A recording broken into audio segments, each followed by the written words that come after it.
खबर असां शेयर कंदासीं। तंगवाड़ी खां रिपोर्ट करे रहियो आहे मसूद अहमद बाजकाणी। हिकु महीने गुज़रण बावजूद हिन टाइम ताईं तौज शाख में पाणीअ जी हथरादू खोट बरक़रार आहे। आबादगारनि जो संगीन इल्ज़ाम आहे त आबपाशी खाते जे बेलदार ऐं दारोगा रिश्वत वठी तौज शाख में लोही पुल वटि गेट बंदि करे पाणीअ खे पोछड़े वारनि इलाइक़नि ॾांहुं वञण खां रोके छॾियो आहे।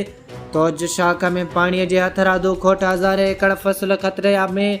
आबादगारनि सरापा एहतजाज कंदे चयो त तौज शाख में पाणी जी शदीद खोट सबबि इलाइक़े जे आबादगारनि ऐं हालियुनि में सख़्त बेचैनी ऐं मायूसी पैदा थी वई आहे।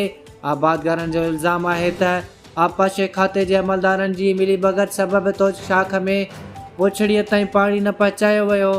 हथरादू खोट पैदा कई वई आहे। एहतजाज कंदड़ हारियुनि चयो त असां बार आबपाशी खाते ऐं मक़ामी अमलदारनि खे शिकायतूं कयूं आहिनि, पर अॼु ताईं को बि नोटिस न वरितो वियो आहे। आबादगारनि डिप्टी कमिश्नर कशमोर आगा शेर ज़मान पठान आबपाशी खाते ऐं ॿियनि आला अख़्तियारनि खां फौरी नोटिस वठण जो मुतालबो कयो आहे।